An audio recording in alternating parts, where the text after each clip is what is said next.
this was a catastrophic ending for the Bills season. The Dolphins, the Jets, everybody is chasing the Bills. They're all trying to be the Bills. They will make moves in the offseason meant to be better against Josh Allen, who Stugotz. That team all year was good enough to overcome the fact that he led the league in turnovers. It wasn't just interceptions.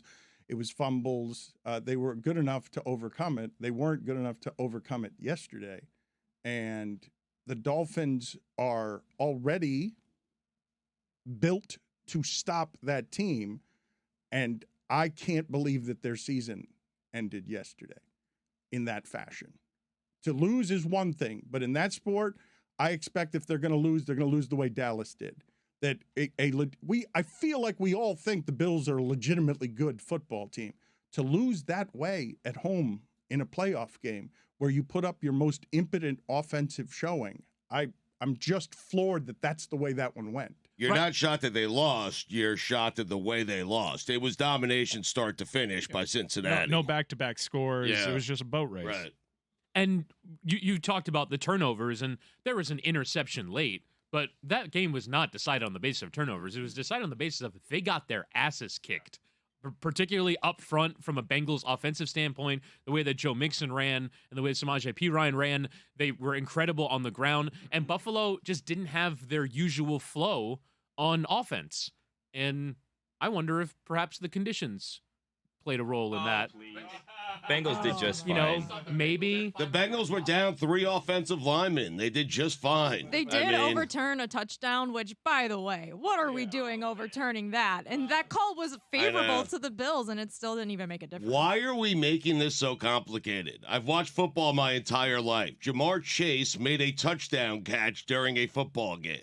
Like, why do we need to review that? What are we doing? Well, it's just I thought the replay is if it's clear and obvious, you can overturn the call on the field. The call on the field was a touchdown. Did anybody watch that replay and think, okay, this is obviously not a catch? I mean, the officiating expert in the booth didn't think it was a catch. Well, get out of here, Gene. Exactly. No. They're going to Stripes take care of Stripes. Gene was so great he'd still be on the field. The rule is the rule. I don't like it either. Just like I don't like some of the stuff they're doing with roughing the passer, but it seemed to me like the ball was moving. Now, I don't like microscopic judging of that, but you're going to pick and choose the times you're going to do the microscopic judging because... Well, they pick and choose what is and isn't a touchdown, though, right? I think Mike Fuentes pointed out, like, if you're running the ball and the ball simply crosses the line, you don't have any feet in, and someone knocks it out, it's like, well, across the plane goes all around the world. That's a touchdown forever and ever. Amen.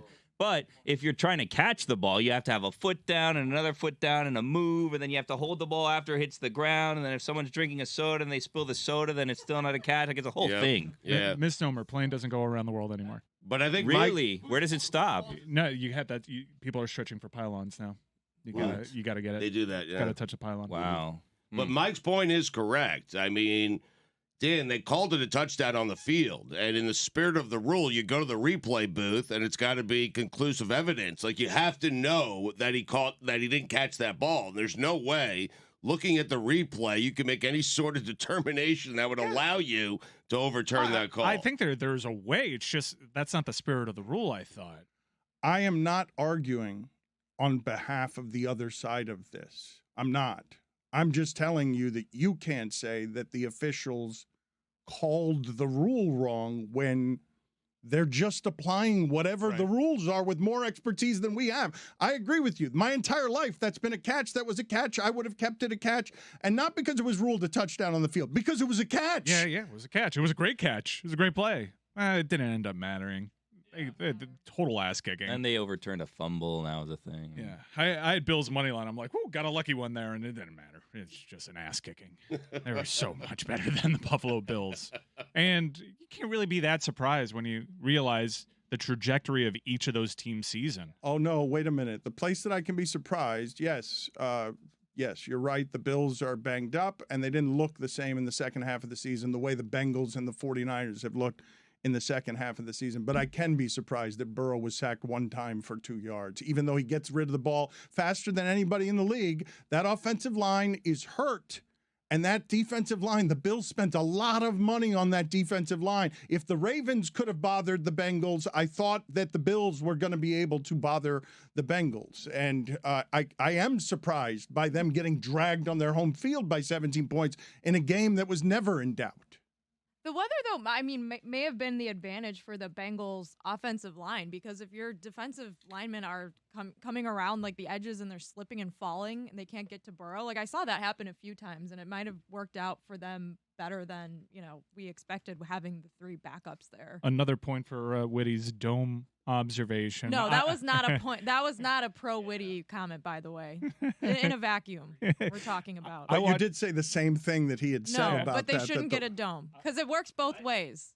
I watched it. The Bengals played well. I watched that game. I was like, man, Lamar Jackson should have played, because I think they'd be in an AFC Championship right now. Oh, it is true. I mean, the Ravens played them so much harder than the Bills did, and it really came down to that Sam Hubbard scoop and score that got the Bengals in this game to begin with. And I think that's why a lot of people were down on the Bengals. They played a way closer game against the Ravens just the weekend before, whereas the Bills played a close game against the Dolphins, and maybe we should have considered that as being more indicative of what would happen in this game. Witty, speaking of playing in a dome, did you hear Matt Hasselbeck yesterday pregame show? Because of Patrick Mahomes' injury, he was saying he'd be better off playing on a carpet in a dome than playing at home at Arrowhead Stadium. That he'd prefer, if he's Kansas City, to play in Atlanta than at Arrowhead. I thought it was fascinating. I think Buffalo probably, like, if they get to the conference championship game, they would have rather done that than go on the road to, or like, than go on the road to Kansas City. Like, I just can't understand why, like, I get such anger when your team is so good at offense. You score 10 points in the snow, and you're like, we prefer this. We have Josh Allen for the next 15 years, and we prefer to play in awful conditions.